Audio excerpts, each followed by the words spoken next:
This is The Baseline, discussing the hot button topics of the NBA. Welcome, everybody. You're tuned to The Baseline. Kyrie, Warren Shaw discussing the hot button topics of the NBA. Jam-packed show on point.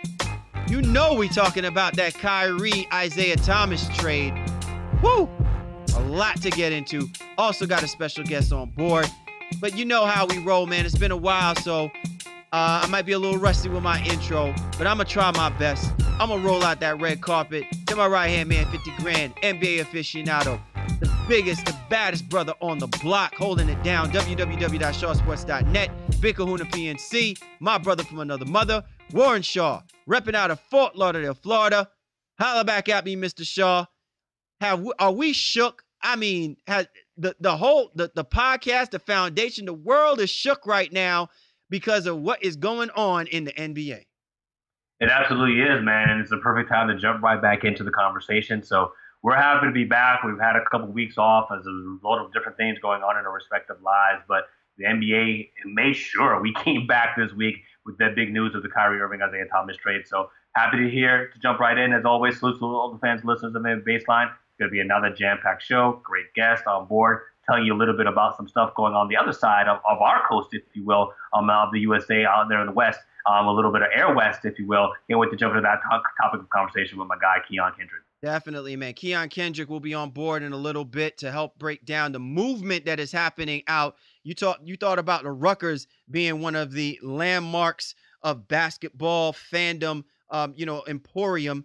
No, out in LA, Air West is now coming on board, and these guys are taking flight in a big, big way. So Keion Kindred, one of the founders, will be on board to talk about the movement that's happening out there in Los Angeles. And of course, our breakdown, we're talking about it. The big trade that has happened. Kyrie Irving being moved from the Cleveland Cavaliers to the Boston Celtics. The Boston Celtics giving up Isaiah Thomas, 2018 draft pick, Jay Crowder, and one of their future prospects.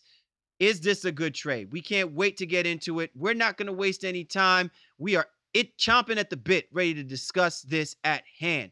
Once again, get at my man Shaw, at Shaw Sports NBA. Get at me at GameFace Lee. The show's Twitter handle, at NBA Baseline. Available on all the major platforms: iTunes, Stitcher Radio, Microsoft TuneIn, Player FM, iHeartRadio, Google Music, and the Roku channel. Download any of those platforms. Allow us to be your go-to resource discussing all things Indie Association. You know how we do. You know how we roll. It's time now for the breakdown. Time to break it down. Time now for the breakdown. Kyrie, Warren Shaw of the Baseline NBA podcast. And, I mean, what were you expecting? Of course, this is going to be the topic of conversation, probably from now until NBA tip-off, when the Boston Celtics take on the Cleveland Cavaliers. Now, we're not going to get into all of the semantics. I think everybody's been following the threads, been following the blogs, been keeping up with Wojnarowski, keeping up with Stein, keeping up with Gutierrez, and everybody who's been following this dilemma regarding the beef with Kyrie Irving and LeBron James.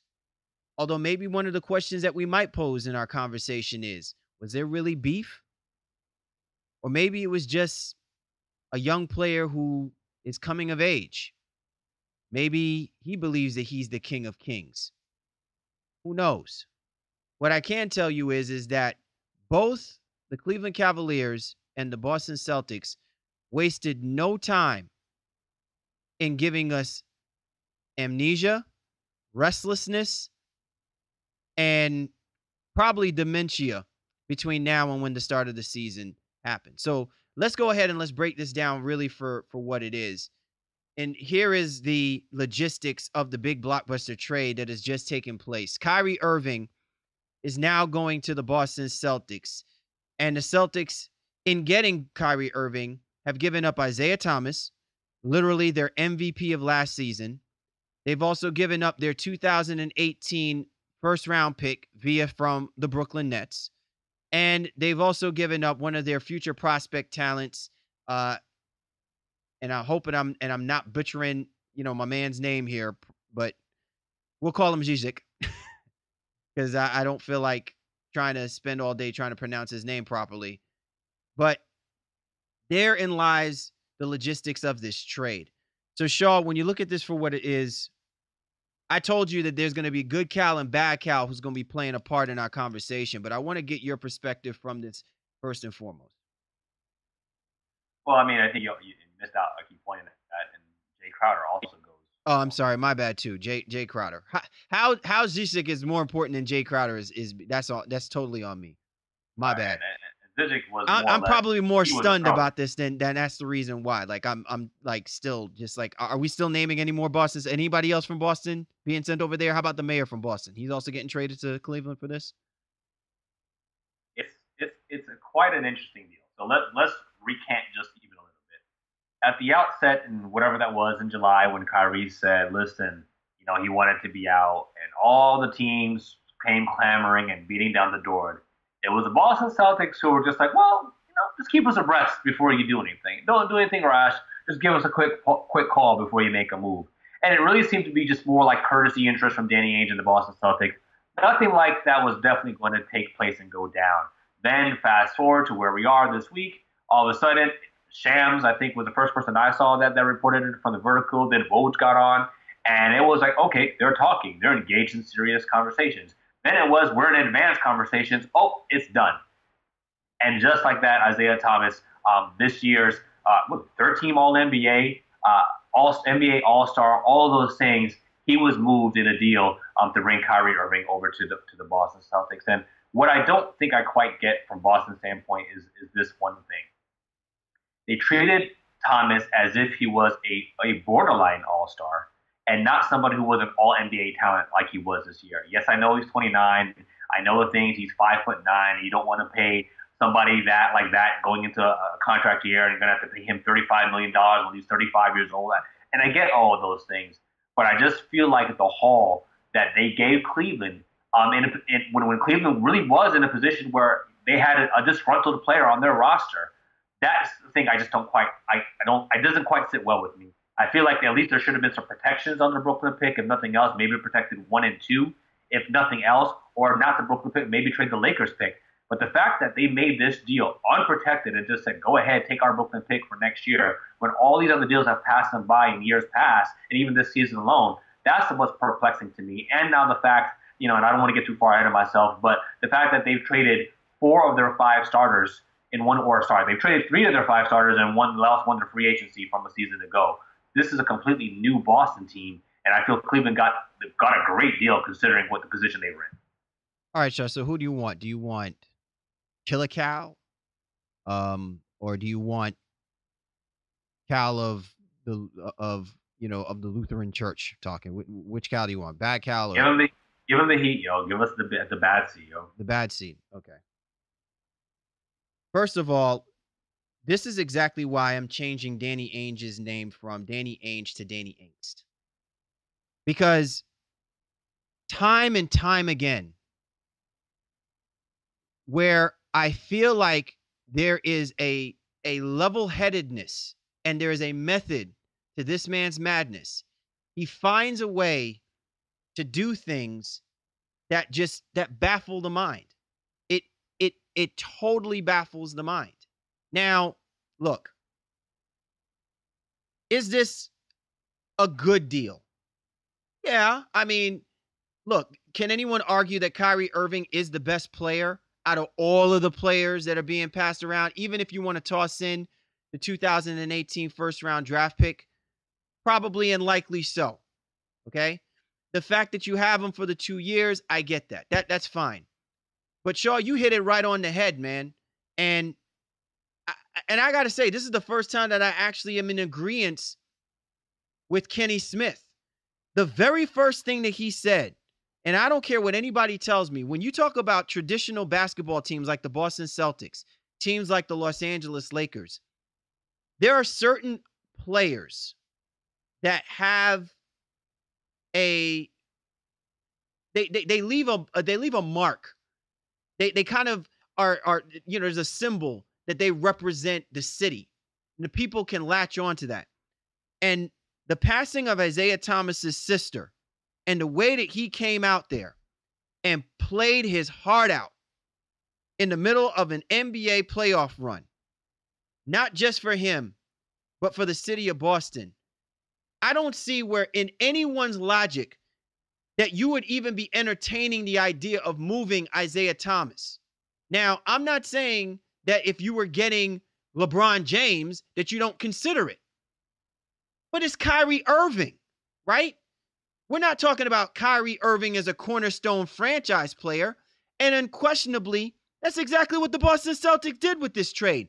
They basically gutted the team that got them 50-plus wins, a team that has been together for 2+ seasons, has made it to the playoffs 3 years in a row. And there is only but one player in the starting lineup from last year that is on this roster. And you're gonna speak to me and tell me that this trade, this move is gonna get you past the Cleveland Cavaliers. I don't understand that, Shaw. I got a lot more heat for this, but I just want to.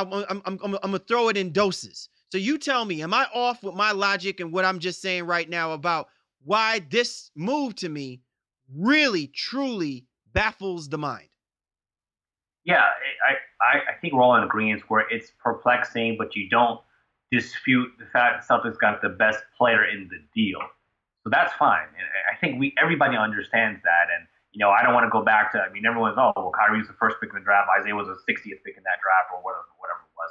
And, Isaiah, although Isaiah had technically a better year than Kyrie, has been playing under LeBron James and that whole nine. Yeah, but Shaw, to your point though, right? Everybody who keeps, languishing on that element, let's just take it at face value for what it means and what it truly represents. Isaiah Thomas has improved. Isaiah Thomas's drive to be among the best players, you clearly saw it. With Kyrie Irving, we were still questioning it before LeBron James came into the fold. And now that he has basically upped and said, well, I want my own team, where does that translate in his ability to take a team like the Boston Celtics, who you might make the argument is ready-made to still be a top-tier team in the Eastern Conference, that he is the man that's going to get them past the team that he just went to the NBA Finals 3 years in a row next to the best player on the planet in LeBron James. I don't understand where people are making that translation, that they're going all the way back to 2011 and trying to tell me that Isaiah Thomas and Kyrie Irving, that there is a measurable there about, well, the Celtics are still one up on this thing. We don't know this because the teams are not set up in a way we can actually equate that. Well, here's the thing. We shouldn't rehash the history too much, if you will. It's just one of those things that people have come up and kind of talked about in passing and whatever. What you said originally too kind of rubs me the wrong way when it comes to evaluating Isaiah Thomas, if you will. He did a lot for Boston. In his short time there, he embodied what it meant to be a Celtic. He was gritty and gutty. And that team really kind of rallied around him, and Jay Crowder and Avery Bradley, who you allude to. Now, all three of those guys are gone. All three of them. Those are three guys who people didn't believe in, didn't think were going to be what they were today. And now they're, in the case of Isaiah, an all NBA talent, Avery Bradley's an all defensive type player. Jay Crowder, one of the best two-way guys that we have in this league as well, too. And all three of those guys are gone. And that, to me, is what says a lot about what Danny Ainge must think about Kyrie Irving. Because to take it to that aspect, if you will, Danny Ainge has to believe in his heart of hearts that Kyrie is going to take a James Harden-like leap when James Harden got traded to the Houston Rockets. Or he's going to take a Kobe Bryant-like leap when Shaquille O'Neal left and Kobe Bryant now was the sole controller of his own team. That's what he has to feel Kyrie Irving is about to be able to do. Because to mortgage their future, if you will, mortgage team chemistry, gut the heart and soul of your roster the way he has over the summer. And yes, they have arguably better overall talent with Kyrie and Gordon Hayward on the team. But you lost a lot of chemistry. You lost a lot of defense as well, too. You lost a lot of what identified the Boston Celtics with how they've been the last couple of years. And that, I think, is what has people perplexed. Again, you also put Brad Stevens in a position now where he now, again, has to mold guys and build his chemistry and figure out team defense to get them to be at a championship type level. And that's where we just don't know if it's going to be there. In addition to have already traded your first round pick this year, your number one pick this year, and you turned it into number 3, but that turned into protections for next year. So for me, Ainge has been all over the place. He's been all over the place, and it doesn't seem like he's had as calculated as he was initially to get all these picks from the Brooklyn Nets. Now it seems like, okay, I don't really know what to do. All these situations come at me now. Oh, I don't want to do this, but maybe this. I'll give you a pick here. Well, not this pick and not this guy. He doesn't have a plan. It's crazy. He doesn't have a plan. But yeah, because it's like you feel like, okay, he's overvalued. Like you heard, he was overvaluing Jay Crowder in deals for Jimmy Butler and Paul George. And then all of a sudden, he throws Jay Crowder in a deal now for Kyrie Irving, and you can argue whether or not Kyrie Irving is better than Paul George or Jimmy Butler. Like those are legitimate arguments, and it's just crazy to see where we are now with Boston. Okay, but so I just want to be clear before I move on to my next point here, that you were saying what I was saying before about Isaiah Thomas is something that was rubbing you the wrong way, right? Correct? Yeah, how they didn't hold him to a high enough regard in this trade in aspects. And again, I understand why they felt like, they didn't want to be caught behind the 8 ball, having to pay him all this money. But it sends a wrong message, I think, even to other players who may want to come to this league. Because, like you said, Kenny Smith's first thing he said was, hey, this guy who played 2 days after his sister passed away for your franchise in the playoffs. Well, if you're an upcoming free agent, you're gonna be like, well, you know what? It's always business in Boston. It has nothing to do with how much you do. Let me even take it one step further or add on to the hypocrisy, so to speak, of about the empire of Ainge. Okay, what about remember Jeff Green? Remember Jeff Green? Jeff Green comes to the Boston Celtics via that trade where this was the basically the beginning of the end, right? Of the big three and the Celtics trying to make this run. They had like this 4-year window, and we just see it all go to crap once they started moving Kendrick Perkins. And then we get Jeff Green, right? Then Jeff Green has that serious heart condition, okay?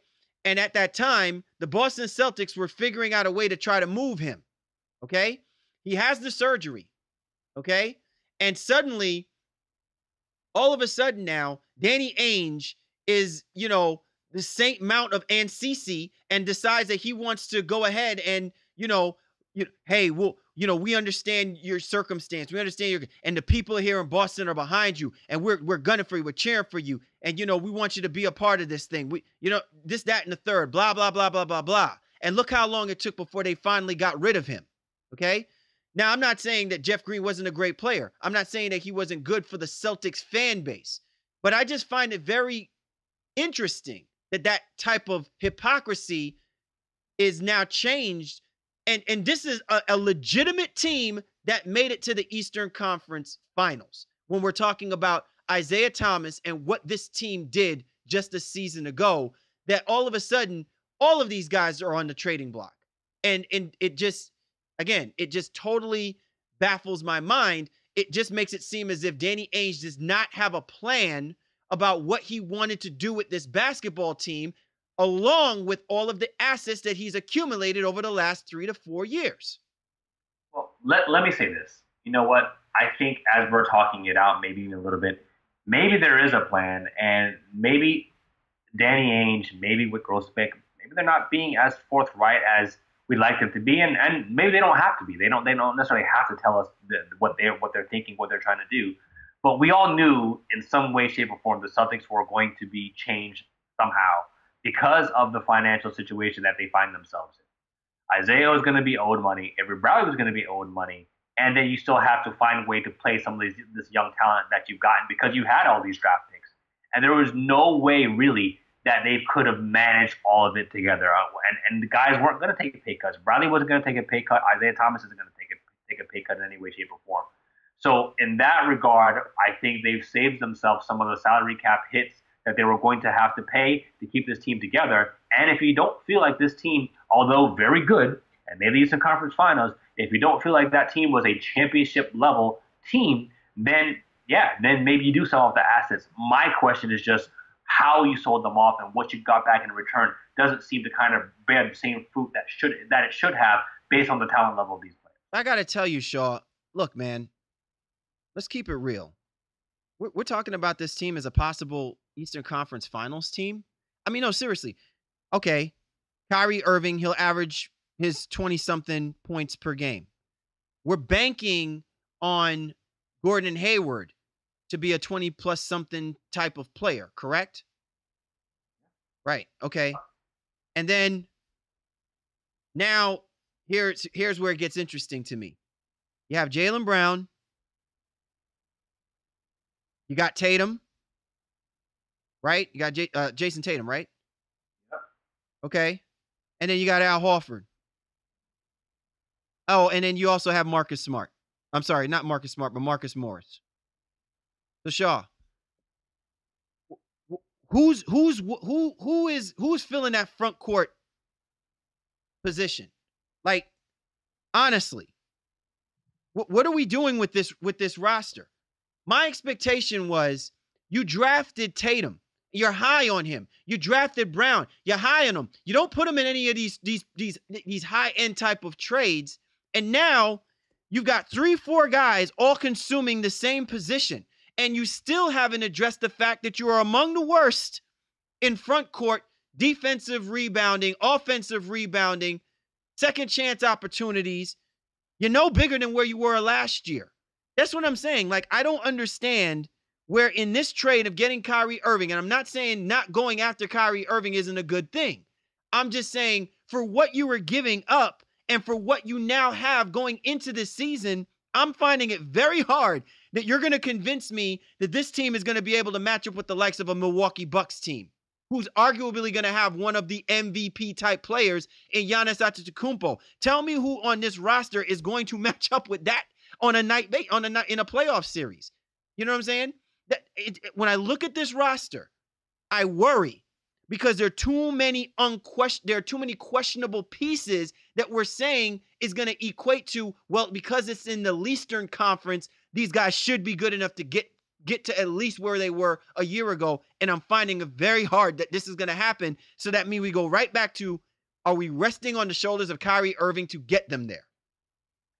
Yeah, what it boils down to is, like we said a little bit earlier, Ainge has to have the utmost faith in the guys that he did not trade, obviously, and think Marcus Smart is going to take a lead. Jaylen Brown, Jason Tatum, all those guys are going to be ready to plug and play and ready to rock and contribute huge minutes and do the style that I think the Miami Heat really invented when they had LeBron James and Bosh and all that, and positionless basketball. The Celtics have Brad Stevens has said it. He's like, we're not a good rebounding team, so we're not going to necessarily, beat ourselves over the head trying to become a good rebounding team. We need to play to our strengths, and I think that's what they're going to be trying to do. Marcus Morris is going to be playing a lot of that 4-man position, and he might even be a little bit of a 5 at times. They also have Aaron Baines too, who's going to take up some size, and that's what we think.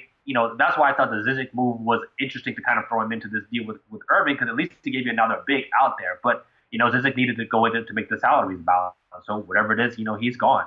So Baines, Horford, Morris, those are going to be the main guys that balance out this front court. Semi Ojeleye, who they also drafted, I guess he's probably going to make the roster too. But he's a small forward. He's a muscular guy, but he's a small forward. And I just really feel like Stevens is going to have to do that positionless basketball to make things work.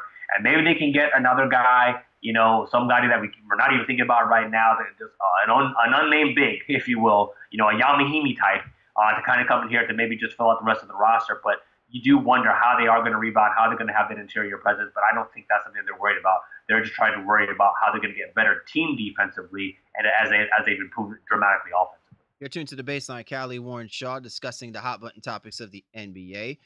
The breakdown, we're talking about it.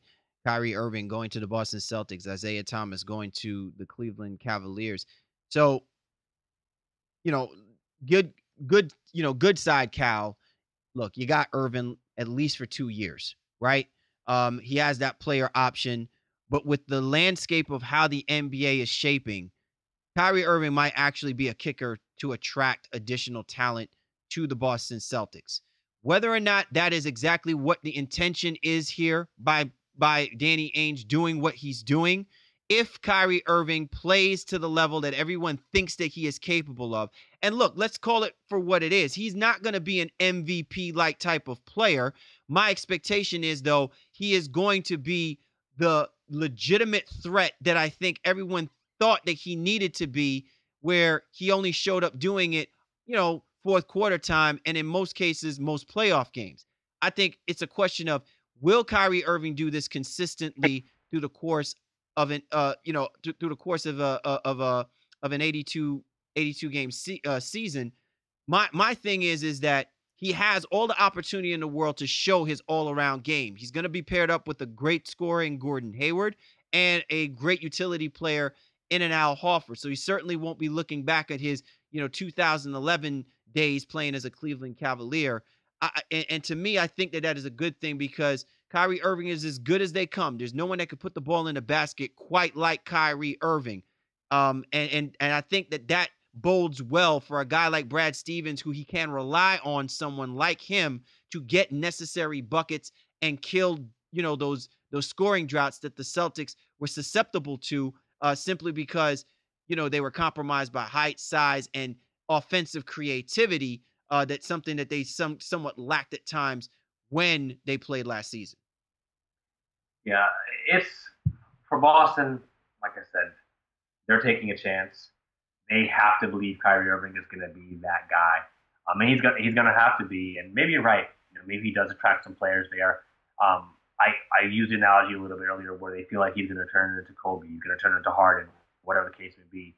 What those guys didn't necessarily have, and maybe you can argue that oppositely when it comes in terms of Kobe, but with James Harden, they were still a young team, right? He, Kevin Durant, Russell Westbrook, they were still growing together, and Harden didn't have anybody to show him the way. Kyrie has, being in 3 straight finals, and winning one of them, and hitting a clutch game shot in Game 7, if you will, and being under LeBron, you think he's had to pick up something when it comes to being a leader. And now I think he feels that he's confident enough that it's not just about him going to some team and scoring 30, 40 points a night. He wants to go there and be a legitimate leader for a franchise and a roster. The only thing that, not the only thing, one thing that does concern me is that, Boston was always on the table, was it not? So it wasn't one of the teams that he initially listed where it's like, hey, I'd love to go to one of these teams, when he demanded his trade, if you will, a month or so ago. But now he's warmed to the idea, as players often do once they finally get to Boston. And, he waved a trade kicker that allowed the deal to take place, if you will. So we'll see what happens there. But let's move on a little bit and just talk about it from the Cleveland standpoint. How do you think IT is going to fit alongside LeBron James in a contract year, mind you, in a year that LeBron may also be leaving, and some of the other supplemental parts that they got from the Boston Celtics? He's going to be motivated, but I think his motivation is going to be blinded by the anger that I think he's going to feel with what happened to him. I really believe that in his heart of hearts, he thought that he was a stable and is probably wanted to be a main piece, a pillar piece for this Boston Celtics team who was on an uptick. Okay. And then Danny Ainge pulls this move. And look, we know that in basketball specifically too, that there's a business side to it. And sometimes the business side is ugly. I don't think Isaiah Thomas will think about this in the sense that, the Boston Celtics, doubted him. I think that they looked at this and said, we just don't know if we want to pay you. Right. And hey, it's just the way things are sometimes. But I think Isaiah Thomas is going to find a different means to be motivated by this. He definitely has the inside track to find himself playing in an NBA Finals because he's playing next to LeBron James. Oh, and by the way, by them getting Jay Crowder, they have now replenished this basketball team to be a more impactful, deeper lineup. Now, I don't know if it's going to be better than the Golden State Warriors.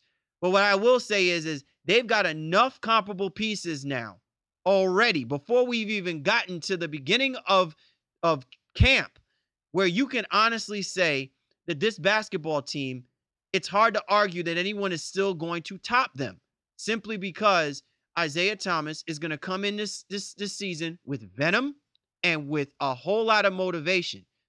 LeBron James is going to come in with venom and a whole lot of motivation. Because if there's one thing that I can definitely see from these two guys playing is they are not going to allow Kyrie Irving or the Boston Celtics now more than ever to find themselves one-upping them at any point during the course of LeBron James's career, whether it's 1 year from now or 4 years from now.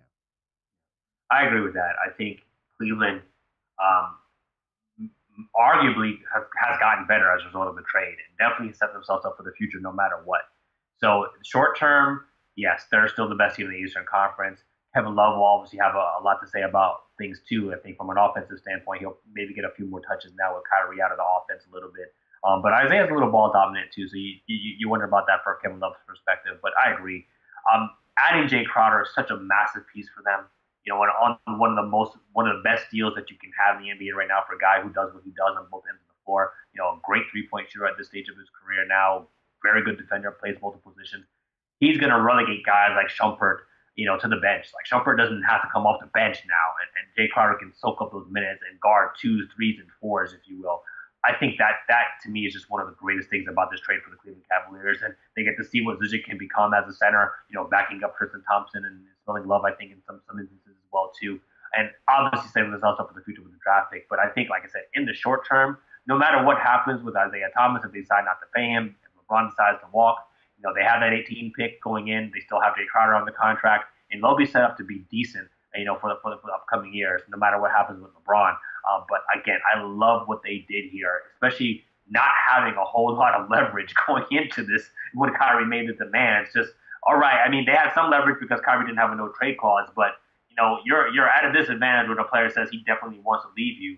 So teams are going to lowball you. But here comes Danny Ainge. Here, bro, we got this, and this to offer you. So I think Cleveland is in great position. What a great job by their new general manager. First deal he's made. Well, that was going to be my next question for you, Shaw. What do we think about Kobe Altman?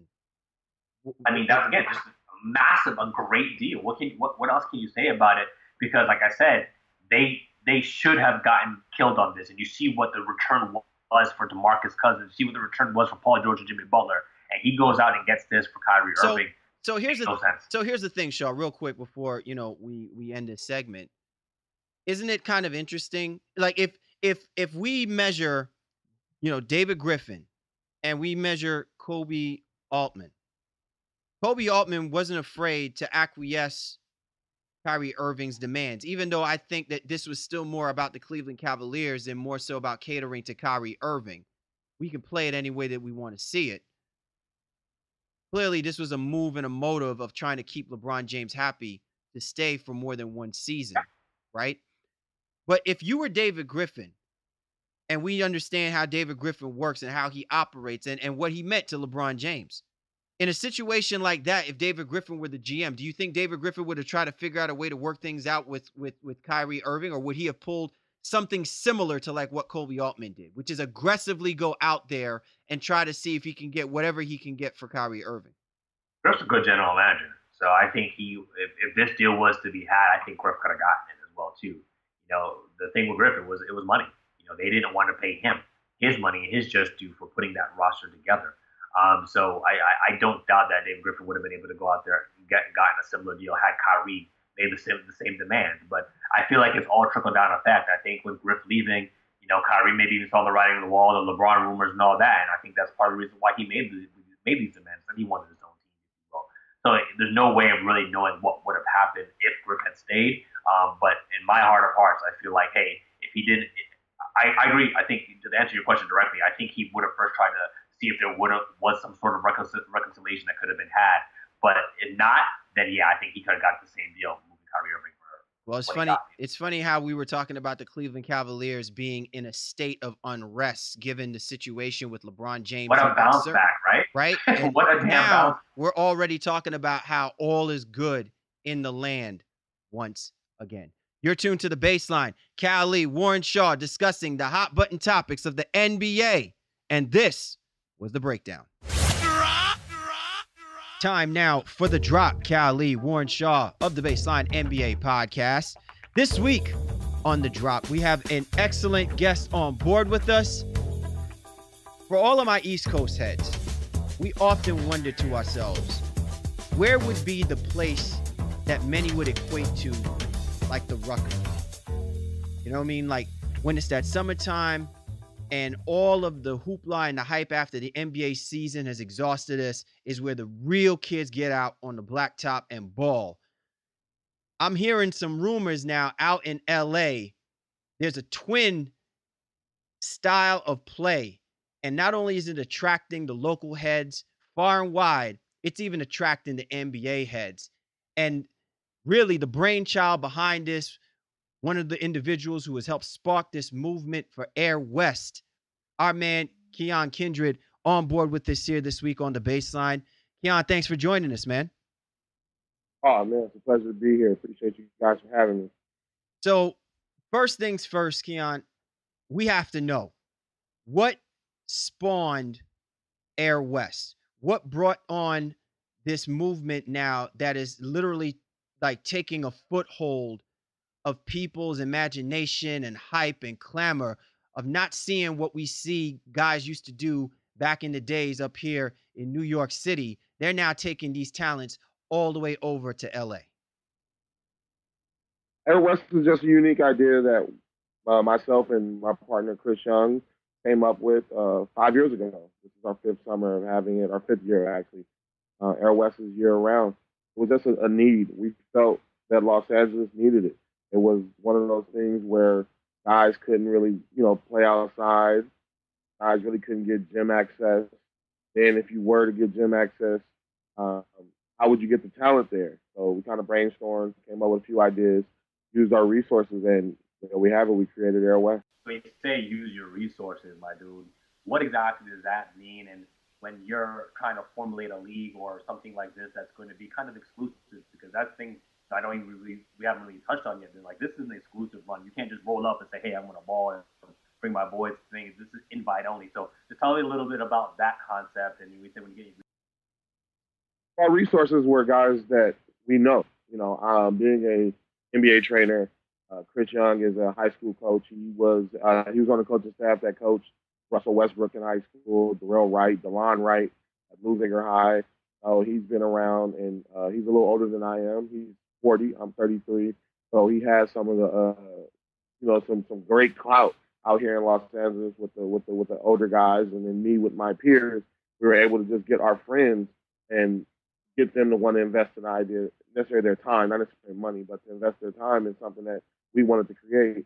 Said that we would be able to do this, this, and this, and we followed through with it, and they've been supporting us since day one. Yeah, when you look at the way the game is now evolved, and I'm talking about the NBA, when the pro athletes come to play at Air West, what exactly is their mentality? Is it something where they kind of throw all of the disciplines and the what they learn to be a professional NBA basketball player, understanding that now they're playing against guys that they may have been pro level, may not have been pro level, but there is an intensity factor there that they know that they got to go out there and represent?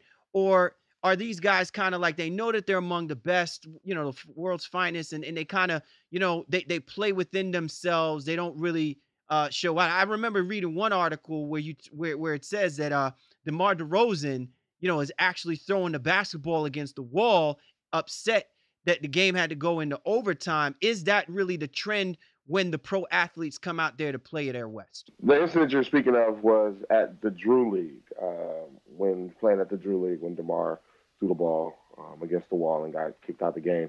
But DeMar is a, Air West faithful. He's always there during the off season when he can. And those guys come in with the expectations of this is going to be, the run that I need to make sure I'm not getting embarrassed. These are the familiar faces. DeMar's from here. James Harden is from here. Brandon Jennings, Nick Young, those guys are from here. So when they step in the gym, they're going to see guys they either played high school with, some college ball with guys they see in the NBA. So they're not going to be able to walk into the gym and just take a night off when we put Air West together and we put these teams together. And these teams are composed of overseas pros, some of the top overseas guys. And then you have your NBA guys, some of your best high school talent, like guys like Marvin Bagley. When we had Stanley Johnson and Daniel Hamilton, when they were coming out of high school, they were at Air West, using that as a platform to get ready for the next level. So you walk into Air West knowing that this is not going to be just your walk in the park. So tell me about a typical run out there, because it looks like, you guys have referees. What do the games go up to? I mean, and just give us a little bit more of the background, because, hey, is it basically kind of like a street ball where guys are calling downs, I got next, they got to wait for the game to end to 15 or whatever the case to be? Just give us a little bit of the concept of how games run exactly out there. The games are 8-minute games. We have 2 floors. We have 3 referees. We have NBA refs. We play NBA rules. The only modified rules that we have is if you get 3 fouls in one possession, you get a point. It eliminates the entire, on game point where people just keep calling foul because they don't want to lose. So if you get 3 fouls in one possession, then they get a score because we're not going to sit here and watch you guys just foul all day. We have uniforms, so we have a DJ. We have a real game atmosphere. It's just in an open gym setting. So guys can come in there knowing that this is not just, oh, I got next. For one, you have to be invited. The only people that can invite you is Chris Young and myself. Then if James brings one of his guys, or J.R. Smith came down one time and he brought his brother, Chris Smith. So we have to account for those guys show up with other dudes. David Lee brought Lou Amundsen. Darrell Wright brings DeLon Wright. So sometimes the invites get a little tricky because I invite one person and he'll bring his brother or he'll bring his teammate. And then we got to still have to figure out how we're going to manage the team because some of these guys want to play with each other, but majority want to play against each other.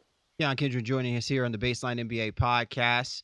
He is, along with his man Chris Young, the guys who have brought us Air West, one of the most exclusive runs right now in Los Angeles. You can check out some of their action on Instagram if you go to Air_West.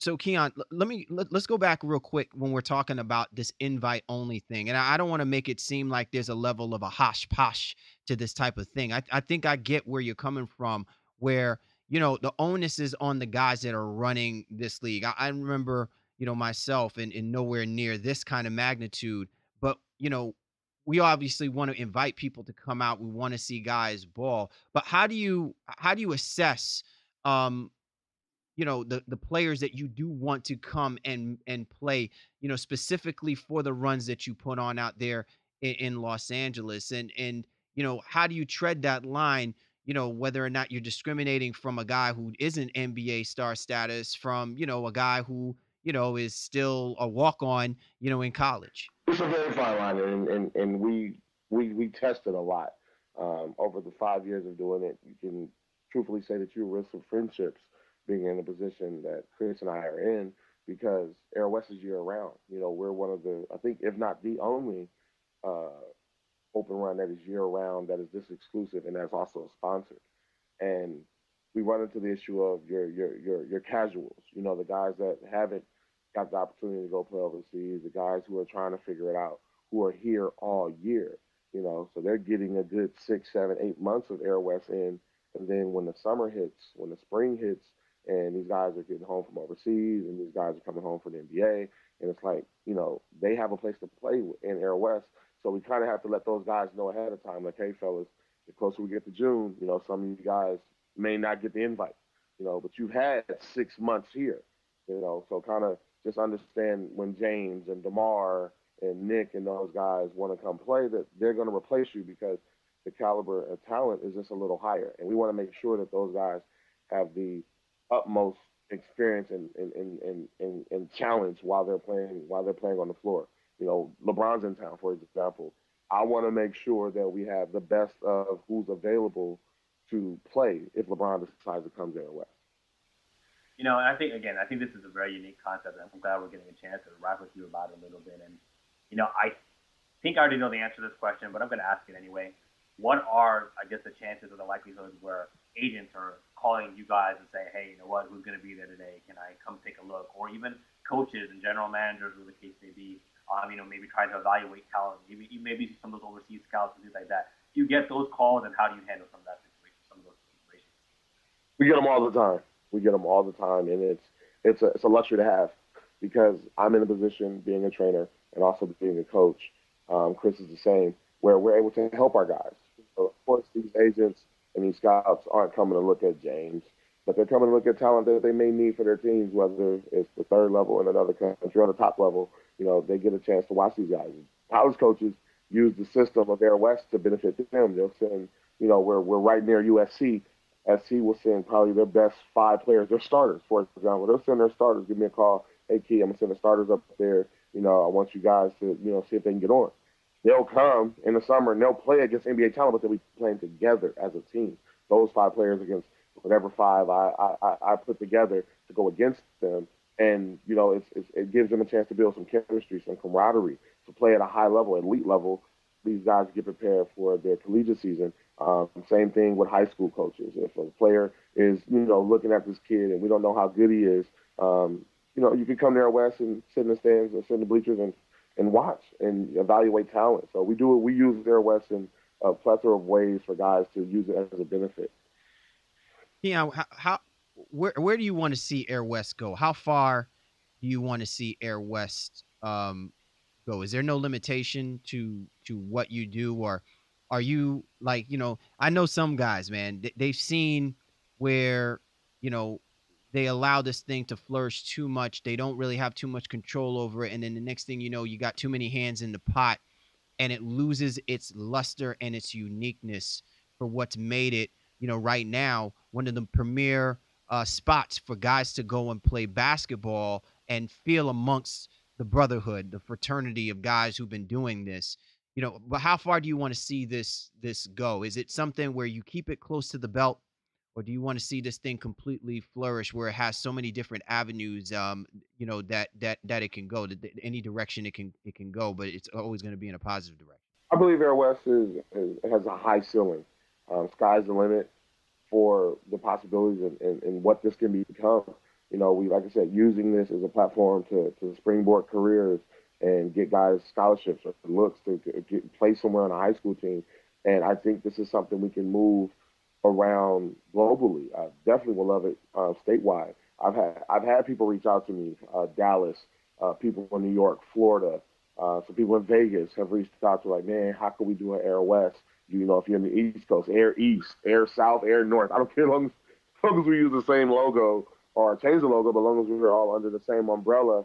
But to get guys to understand that this can help your city, this unifies the city when you're able to get your best talent and get these guys in an organized setting playing good basketball. I'm not saying that just going to 24-hour fitness is bad, but imagine if you're in a setting where it's controlled. You have referees. So, you know what? The likelihood of fights breaking out, slim to none. I have trainers, athletic trainers, so guys come in early.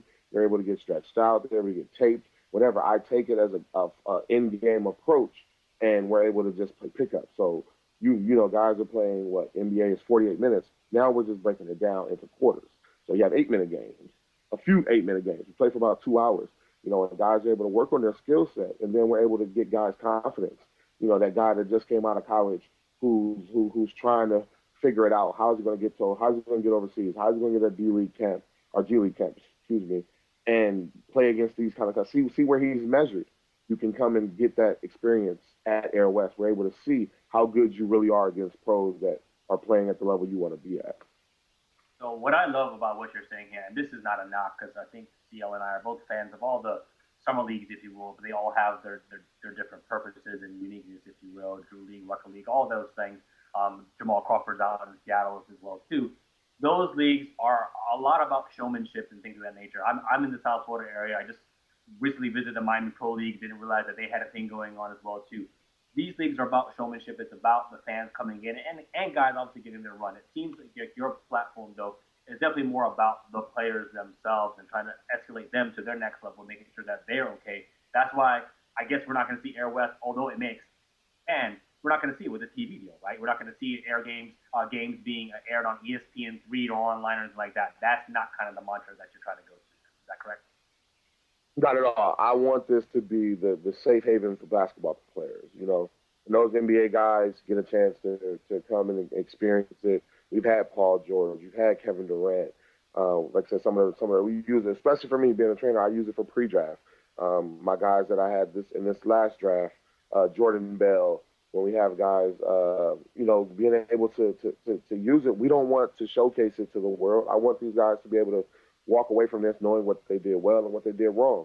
I've seen guys, Kenneth Reed has come to Air West and put on a show. I've also seen guys get crossed over and dunked on.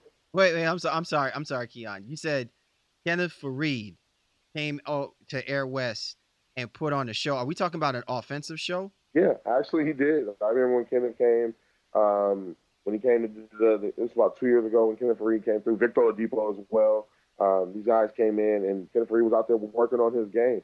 I believe he was going into his contract year at that time, maybe 2-3 years ago. He was going into his contract year, so he had the offense. He had to work on some of his skill set. Shooting the mid-range jumper, shooting the trail three. Of course, he just plays at an unbelievable level, energy-wise.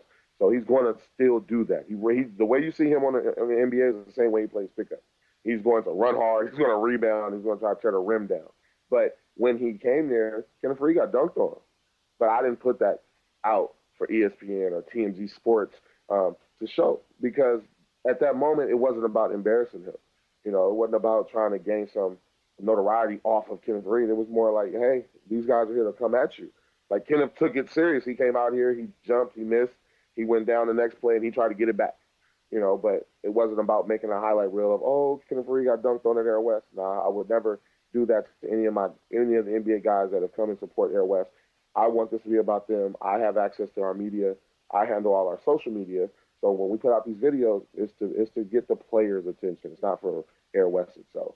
So before you ask your question, I want to follow up on something real quick, Keion, and because actually it's funny, my man Shaw, he's had an opportunity to interview Kenneth Faried, and I in the very beginnings I was very high on Kenneth Faried, the early stages, before he got the big contract for the Denver Nuggets. I do feel like the Nuggets really mishandled utilizing his skill set, but the one thing that really troubled me is that I never saw the maturation process in his offensive capabilities. I felt like he was always just still that defensive, rebounding type of player. And so when you tell this story about how, Faried comes out to Air West, for example, and puts on a show and a display, it tends to boggle my mind. When you say Victor Oladipo comes out, and I just want to get it from you, because we're not trying to dog or diss anyone. I just think it is something. We've had people on our show who have gotten into the psyche of some of the athletes on how they can do all of these things so well when it's away from the bright lights or being out there in their professional element. But when it's time to be in there, some of that loses them.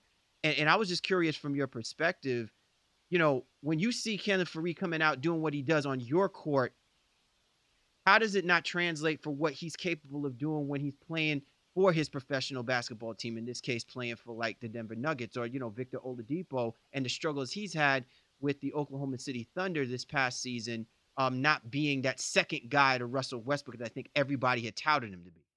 I think a lot of it has to do with the ability of free play. When these guys are at Air West, they're playing freely versus being under a microscope in the NBA.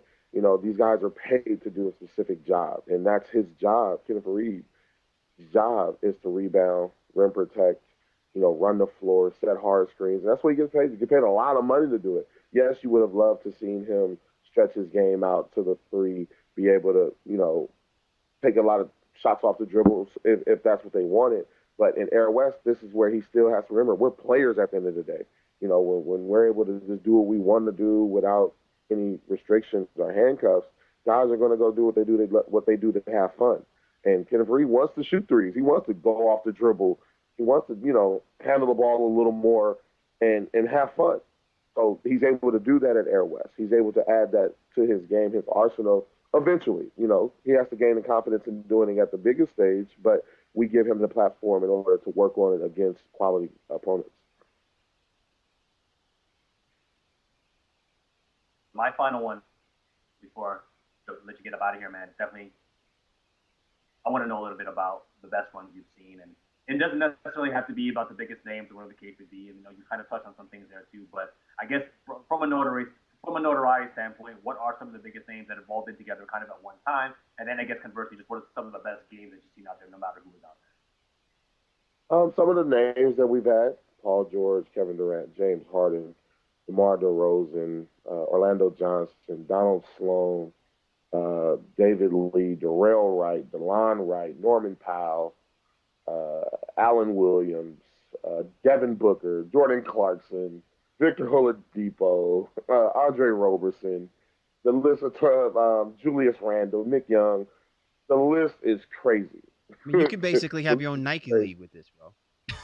To some degree. But mind you, we've had Adidas athletes, James as well. Kenneth Farid at the time was under Adidas. So we have other brand athletes. When we originally started Air West, it was Nike Air West, and then we had to remove the Nike because we were other brand athletes wanted to play. Brandon Jennings was at Under Armour at the time, so he wasn't able to play if it's a Nike event. But once we took Nike off of it, and then it's just Air West presented by Chris Young and myself, now we can get other brands to come in and play. So that was the business move. But some of the best runs are those with J.R. Smith, and the best run I can remember, you guys can see some of the highlights on YouTube. Who Mixtape did us a great video when J.R. Smith came to Air West. And this is crazy because during that NBA season, him and Brandon Jennings had got into a little verbal altercation over Twitter. And me, being from Los Angeles, Brandon Jennings, me and I went to the same high school. He was my ball boy when I was playing. So, I have a unique relationship with him. I had no clue he got into it with J.R. Smith. They show up on the same night. First time they see each other since the season. And I'm sitting there like, oh, wow, J.R. Smith, Brandon, I got to make sure nothing happens to either one of these players. So I ended up playing them against each other. And, I spoke to them both before the games. Like, look, we're not going to have no issues in here. Of course, I have security. They was like, nah, we just going to play. And it was exciting. They were going at each other as if you thought contracts were on the line. Man, I'm already ready to book my ticket to head out to LA, man. I gotta see what the hype is all about now. Most definitely. These are the legendary tales that don't get talked about until you find somebody, like the old guy with the gray beard sitting on the bleachers talking about, hey, I know a place. You know what I'm saying? Right, I know a Shangri-La that hangs out in the western part of the United States of America, where this pales into comparison to what really should be going on when guys get on the basketball court. Right, and we're glad to be a part of that. Los Angeles, we have another run where if you guys are keeping up with what's going on social media, LeBron is out here and is playing at UCLA, and that's where a lot of the pro guys are playing in the middle of the day. And we want that. We want guys to come to LA and be able to call this home and find, great competition. UCLA runs are in the middle of the day, 12 o'clock. Air West is at night. So we give guys, the option. If you want to play early, you got UCLA. If you want to come later and have a different experience, you can come later and play at Air West. It's just, we want to keep it exclusive. We want guys to be able to share those stories that we talk about amongst each other. Able to go other cities, other states, and be like, man, look, I was in the gym before Stanley Johnson got drafted. I saw him in high school playing against James Harden. When James had a bad Game 7 with the Rockets this past season, he was at Air West the next week, working on his game. He had no other choice. He didn't feel like, he feel like he had the best performance, so he wanted to get back in the gym, and he wanted to play, against people that would push him. He was at Air West the next week. Phenomenal. Awesome stuff. Well, Keion, before we let you get out of here, man, tell everybody where they can find you personally, your partner, and obviously Air West, the brand itself, social media. Give them all the handles, man, so they can follow you and see what's going on. Oh, no problem. If you guys are looking to get a hold of me on Instagram, it's at Keys0501, KEYZ0501. My buddy Chris Young is at CYOUNG_76, CYoung_76. We're at Air West, Air_West.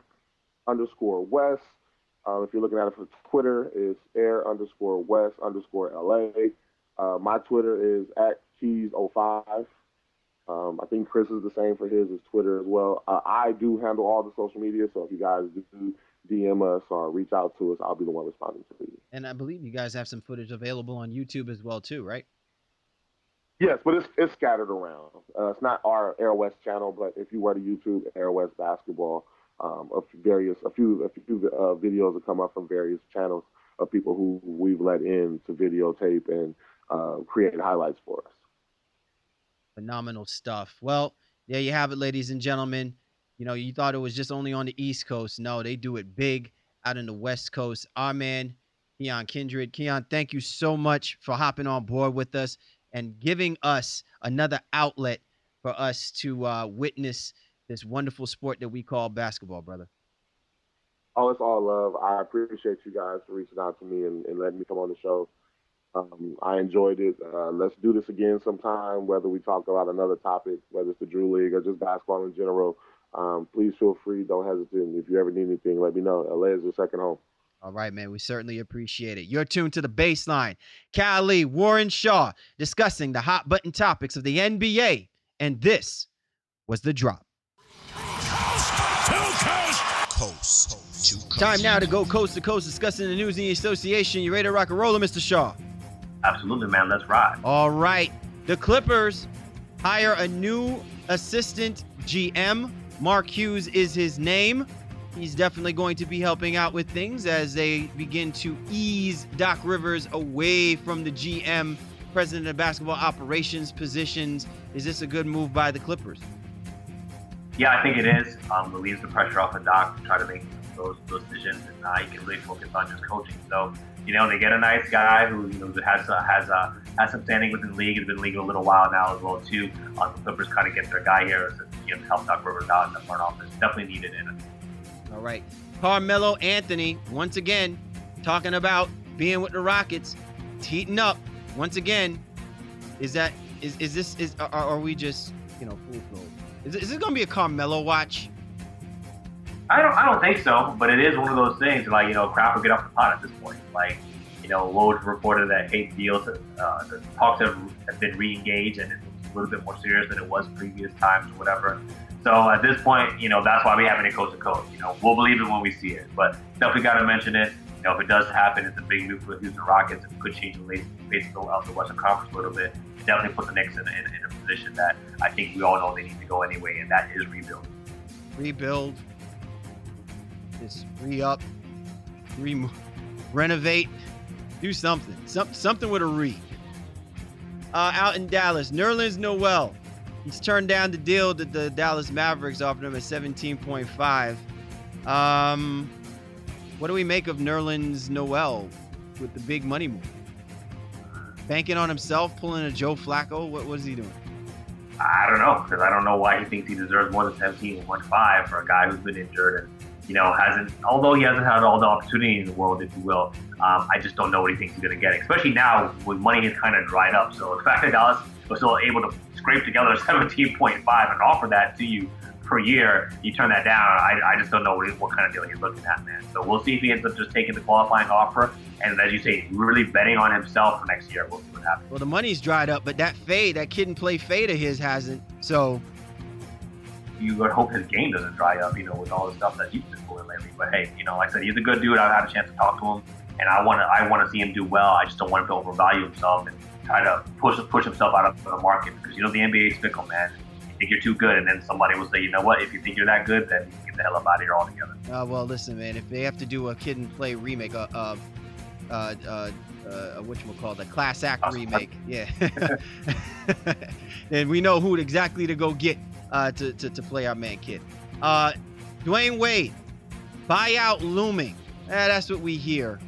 I don't know, man. Is it really maybe Chicago fans are just like, yeah, man, buy him out. Let's go. Let's get this popping. Well, it's interesting because they say it's imminent, and if it does happen, Chicago is obviously shifting gears and moving in another direction. There's no reason for him to be there. He only opted in because of the money that he was going to be owed. So if they buy him out at an acceptable number, chances are he's going to go join his boy LeBron James in Cleveland. And, that reality comes back into fruition once again. So, I'm waiting just to see if that's exactly what ends up happening. But it seems like Chicago has no use for him, especially with the move that they made this past season. I have come to the conclusion that his wife's Gabrielle Union's show, Being Mary Jane, was inspired off of Dwayne Wade. Being Dwayne Wade in itself could be a show on BET. Especially with, his outfits, man. That's always something that's always a topic of conversation. So, he and Gabby, they definitely have a unique relationship. They're always on Instagram, on social media, doing the wildest stuff too. So kudos to them for letting their love shine through. But definitely, yeah, there's a little bit of drama there for both of those guys, and they do love the spotlight. Letting their soul glow. Yeah, man, I completely get where you're coming from. All right, Shaw. Finally, the word is out. The Mamba mentality. Kobe Bryant set to release something special for the fan bases out there. I'm kind of liking this, man. I might be liking Kobe Bryant a hell of a lot more off the basketball court than I did when he was on the basketball court. Yeah, bro, the Mamba mentality. He's basically issuing challenges out to some of his cohorts in the sports and professional world out there, saying, you know what, I challenge you to do this or that or whatever the case would be. And now he's got guys, waiting like, yo, where's my challenge? I want the Mamba mentality. Let me get in on this. Almost like NBA in their 2K ratings. You know what I mean? People are waiting to see what it's going to be. So Kobe Bryant, definitely one of the goats of NBA basketball, and still has a foothold and grasp on some of these young guys out there, man. Check it out if you haven't on social media yet. Hashtag the Mamba mentality, and you see what Kobe's been tweeting out to some of these players, guys. Man, let me tell you something. I want our podcast to get that Mamba mentality. I want that Mamba mentality being put on a podcast, man. Like, you know what I'm saying? Like, put us on that challenge. Like, so when we bring that heat, you know what I'm saying? Come on, man. See, we fit in, so he's got optimism, so we're optimistic. Passion, we definitely got a passion. We got passion. I wouldn't say we're detached, so that's that aloofness of Kobe that I don't think he wanted to. Danny Ainge keep pulling this nonsense he's been pulling. There's gonna be a lot of detaching. There'll be some detachment. Very true. And we got honesty and fearlessness. So we got 4 to 5. So yeah, we could definitely go with that Mamba mentality. So we may need to tweet at Kobe and see if we can get that Mamba mentality challenge so that us as well too. NBA baseline. We need it, yo. Yeah, be on the lookout on Instagram. We might pull some Mamba mentality-isms and stuff. Things to emulate the Mamba mentality, right? Y'all know, right? Yeah, I know, right? Awesome show this week, Shaw. I mean, phenomenal that we had our guest, Keion Kindred on board. To talk about Air West. What a great program he's got going on out there, and clearly it's only getting better. And then just some great discussions about what's going on between the Cleveland Cavaliers and the Boston Celtics. How two Goliaths in the Eastern Conference seem to pull off really the unthinkable. When is it rare air that you ever see two teams that are at the top of their respective divisions, that are the top of the respective conference, trading within each other, less than a year removed from them playing in the Eastern Conference Finals? Just like I said, man, like you can't write this kind of drama. I mean, you talk about how the NBA has taken over the summer. I mean, it has made the NFL look like a neophyte, yo. It's crazy, and especially with them moving the season up a little bit, a couple weeks. So training camp is actually right around the corner. We got to start pumping out division previews and all of those things right now, and especially with the blockbuster trade of this magnitude. I've been watching ESPN, NBA TV, all that stuff, and they're still talking about it 2 and 3 days later, like as if it just happened. So that just goes to show you the level of trade that took place in this offseason with these guys. Again, all NBA talent, all-star talents, players that have been in the NBA Finals, all this stuff. Is great, and the league just never seems to disappoint. So I think you alluded to a little bit earlier. Kenny Smith said what he likes and what he loves about the NBA all in the same thing. And you know what? That's why we're always going to be here to cover all of it, my dude. All of it. Definitely. All right. Once again, we'd like to thank our man Keion Kindred for jumping on board with us. And before Shaw and I hop off, a lot of stuff has been happening over the last couple of weeks in the United States. We don't tend to jump out and start talking about things politically because we are a sports-oriented podcast. But I did notice something that has really touched a nerve of mine, and I felt it be best that we bring this up, as we have our conversations discussing things happening in the NBA. And this is in relation to some of the videos that have been posted and memes that have been posted with the burning of the jersey of Isaiah Thomas. I'm all for the idea of the passionate fan expressing themselves when a guy, a superstar, chooses to leave their fan base, their city, to go and play for somebody else, maybe go win a championship for somebody else. And I'm not trying to get on this rant or rave or nothing like that, but I want to caution people that this idea, this perception of burning jerseys, I really think at this moment in time where we are, in the height of America, where sports is really one of the few common elements that can bring people together and not separate us. When you're burning jerseys of players like Isaiah Thomas, sends a really bad message. I just want to make sure that it's known that, this game, this sport, these guys, they do it for a living, but it's also what they love. they also have to be cognizant of the fact that they got families to feed and protect.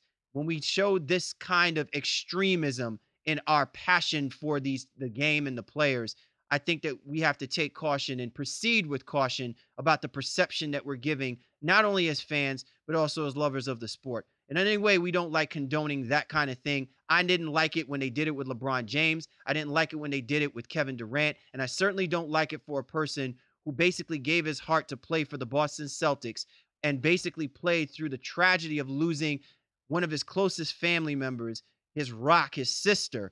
To do that, to me, is just classless. And for people who are out there that are retweeting that nonsense, who think that this is a part of the culture of sports, you're sadly mistaken. And just let it be known that I can't say that I'm just speaking for myself, but I'm speaking for everybody that has a platform. That's not how we should look at sports, and that's not how we should perceive people being a passionate fan with condoning those type of actions. I think, I don't think you can say it any better than that. There's a lot of insensitive things happening within our country right now. And the last thing we should be concerned about is burning somebody's jersey, especially in the case of a guy like Isaiah Thomas, who was traded. He didn't leave. And even if he did, it's a player's prerogative. But I think that goes to an earlier point, too, that's also been said. You can't knock these guys now for leaving and going to where they want to, because the franchise will move you in a heartbeat if they feel like it's going to be a better move for them no matter what. But there's just better things and more things we need to be focusing us on within our community, outside of player movement and burning jerseys as a result of it. So, I mean, you want to tweet, some nonsense, or, you don't like this guy. Fine. I can live with that. What I really can't live with is the idea that burning a jersey in some way, shape, or form exudes the fact that you're a passionate fan. To me, you run very close to the type of people that we've seen run amok out in Charlottesville, Virginia, just over the last week or so. And that's the kind of affiliation that I don't think has any place in a diverse type of sport like basketball. So, to people out there that think that this is really cool doing that type of stuff, I'm just letting you guys know it's not cool. It's not cool in my book. It's not cool to anybody that is endured, who watches that and sees images of things that are much more horrific than just a guy being traded from one basketball team to another. And certainly, I'm just indicating that as a person who is a part of the media, that, we have to be careful on how we proceed to emulate that kind of image, especially in the culture of sports. Yeah, man. Well said, my dude. And definitely, one last parting shot, if you will. Shout out to Aunt Winsome, one of Cal's dearest family members himself, and someone that was very close to me as well too.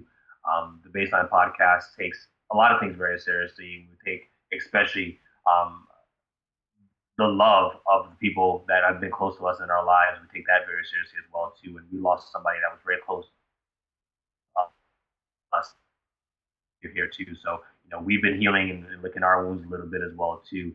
But definitely our shouts and prayers go out to the Turnbulls, if you will, but also obviously CL directly and his aunt, who was an aunt to me as well too. So rest in peace to Aunt Winnie. We miss you. We love you. And definitely we'll catch up with you soon. Once again, we appreciate you and yours for tuning in to The Baseline. Kyrie, Warren Shaw, keep us on lock. We are here. We are back, better than ever. Michael Jackson is jumping up out of his grave because he knows that we're on point, ready to give you the goods discussing the association. So for The Baseline, Kyrie, Warren Shaw, we appreciate you guys, each and every single one of you. Live life to the fullest. No shame, no regrets, no doubts. And we'll catch up with you next time.